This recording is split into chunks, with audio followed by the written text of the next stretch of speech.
Good morning students. आज इस video में class 11th geography chapter number 2 पृथ्वी की उत्पत्ति एवं विकास, इस चैप्टर के कुछ शॉर्ट आंसर्स मैं डिस्कस कर रही हूँ। तो आइए स्टार्ट करते हैं। क्वेश्चन नंबर 1 है, ब्रह्मांड की उत्पत्ति से संबंधित बिग बैंग सिद्धांत के पक्ष में एडविन हबल ने क्या प्रमाण दिया। तो इसमें सबसे पहले तो ये जानना बहुत ज़रूरी है कि जो बिग बैंग सिद्धांत है वो एडविन हबल द्वारा दिया गया था और 1920 में ये सिद्धांत दिया गया था। तो एडविन हबल ने बिग बैंग सिद्धांत में क्या प्रमाण दिया ब्रह्मांड की उत्पत्ति से संबंधित।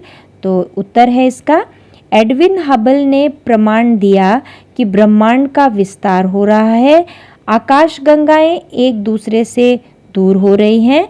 यह प्रक्रिया आज भी जारी है। क्वेश्चन नंबर 2 है, निहारिका किसे कहते हैं। निहारिका को नेबुला भी कहा जाता है। नेबुला किसे कहते हैं, तो इसका उत्तर है निहारिका या नेबुला से तात्पर्य गैस, धूल एवं अन्य पदार्थों के घूमते हुए बादल से है। तो ये जो निहारिका है या नेबुला जिसे कहते हैं वो अंतरिक्ष में स्थित जो भी हल्की गैसें हैं जैसे कि हाइड्रोजन और जो धूल कण हैं उसके जो हैं विशालकाय बादल जो हैं उन्हीं को क्या है, निहारिका या नेबुला कहा जाता है। क्वेश्चन नंबर 3 है, शूद्र ग्रह किसे कहते हैं। तो शूद्र ग्रह यानी जिन्हें एस्ट्रॉइड्स भी कहा जाता है। तो क्या होते हैं एस्ट्रॉइड्स या शूद्र ग्रह। उत्तर है सौर मंडल में बाहरी ग्रहों एवं पार्थिव ग्रहों के बीच में लाखों छोटे पिंडों की एक पट्टी है, एक बेल्ट है जिसमें कि बहुत छोटे छोटे जो आकाशीय पिंड हैं वो स्थित है उसमें। तो उन्हें ही क्या है, शूद्र ग्रह या एस्ट्रॉइड्स कहा जाता है। क्वेश्चन नंबर 4 है, जोवियन ग्रहों पर हाइड्रोजन व हीलियम गैसों के बने रहने का प्रमुख कारण क्या है। तो यहाँ पे सबसे पहले तो आपको ये पता होना चाहिए कि जोवियन ग्रह हैं कौन कौन से। तो वो हैं जो आउटर प्लैनेट्स है यानी कि बृहस्पति, शनि, यूरेनस और नेपच्यून। तो इनको जो है जोवियन ग्रह कहा जाता है। तो यहाँ पर इन ग्रहों में क्या है कि हाइड्रोजन और हीलियम गैसों के बने रहने का जो मुख्य कारण है वो है कि जोवियन ग्रह सौर वायु के प्रभाव से बहुत दूर थे, अतः सौर वायु जोवियन ग्रहों से हाइड्रोजन व हीलियम गैसों को नहीं हटा पाई। तो यही मुख्य कारण है जिसकी वजह से कि जोवियन ग्रहों पर हाइड्रोजन और हीलियम गैसेस प्रेजेंट हैं। क्वेश्चन नंबर 5 है, पृथ्वी के निर्माण प्रक्रिया के प्रारंभिक वर्षों में इस पर किन गैसों की प्रधानता थी। तो पृथ्वी के निर्माण प्रक्रिया के प्रारंभिक वर्षों में पृथ्वी पर हाइड्रोजन व हीलियम गैसों की प्रधानता थी। क्वेश्चन नंबर 6 है, पार्थिव ग्रहों के नाम लिखो। तो पार्थिव ग्रह या जिन्हें कि भीतरी ग्रह भी कहा जाता है, तो पार्थिव या भीतरी ग्रह जो हैं वो 4 हैं। कौन कौन से हैं, बुध, शुक्र, पृथ्वी और मंगल।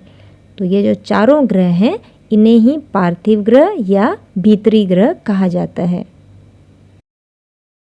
क्वेश्चन नंबर 7 है, हमारे सौर मंडल में सबसे अधिक घनत्व वाला ग्रह कौन सा है। तो इसका उत्तर है हमारे सौर मंडल में सबसे अधिक घनत्व वाला ग्रह पृथ्वी ग्रह है। क्वेश्चन नंबर 8 है, पृथ्वी के अलावा और किस ग्रह पर जीवन की संभावना व्यक्त की जा रही है। तो इसका उत्तर है कि पृथ्वी के अलावा जो है वो मंगल ग्रह पर और बृहस्पति ग्रह के एक उपग्रह जो है यूरोपा, उस पर जो है जीवन की संभावना व्यक्त की जा रही है।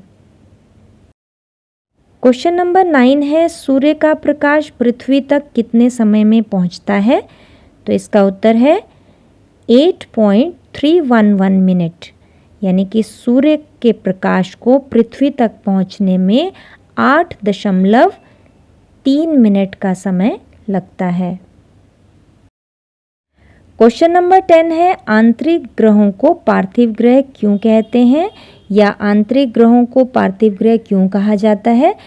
तो सबसे पहले तो पार्थिव ग्रह कौन कौन से होते हैं अभी बताया था मैंने, बुध, शुक्र, पृथ्वी और मंगल, जो कि भीतरी ग्रह भी हैं। तो इनको पार्थिव ग्रह इसलिए कहा जाता है क्योंकि ये जो आंतरिक ग्रह हैं ये पृथ्वी की तरह चट्टानों से निर्मित हैं। तो इसी वजह से, और इनका घनत्व भी अपेक्षाकृत अधिक होता है, इसीलिए इनको पार्थिव ग्रह कहा जाता है। क्वेश्चन नंबर 11 है, बाहरी ग्रहों के नाम बताइए। तो बाहरी ग्रह जिन्हें कि जोवियन ग्रह भी कहते हैं। तो जोवियन ग्रह कौन से होते हैं पहले तो ये बताती हूँ, जो कि गैसेस से, जिनका जो निर्माण है वो गैसों से हुआ है, इसीलिए उन्हें जोवियन ग्रह कहा जाता है। और ये कौन कौन से हैं, ये हैं बृहस्पति, शनि, यूरेनस और नेपच्यून। तो इन्हीं को क्या है, बाहरी ग्रह भी कहा जाता है। क्वेश्चन नंबर 12 है, खगोलीय पिंड किसे कहते हैं। तो उत्तर है ग्रह, उपग्रह, सूर्य आदि जो ठोस, द्रव अथवा गैसीय पदार्थों से बने हुए पिंड हैं, इन्हीं को खगोलीय पिंड कहते हैं। क्वेश्चन नंबर 13 है, वैज्ञानिकों के अनुसार पृथ्वी की आयु कितनी है। तो इसका उत्तर है कि वैज्ञानिकों के अनुसार पृथ्वी की आयु 4.6 अरब वर्ष है। क्वेश्चन नंबर 14, पृथ्वी पर जीवन के विकास का प्रारंभ आज से कितने वर्ष पहले हुआ था। तो इसका उत्तर है कि पृथ्वी पर जीवन के विकास का प्रारंभ आज से लगभग 380 करोड़ वर्ष पहले हुआ था। क्वेश्चन नंबर 15 है, प्रारंभिक काल में पृथ्वी के धरातल का स्वरूप कैसा था। तो इसका उत्तर है कि प्रारंभिक काल में पृथ्वी चट्टानी, गर्म और वीरान ग्रह थी, जिसका वायुमंडल भी विरल था, जो कि हाइड्रोजन व हीलियम से बना था।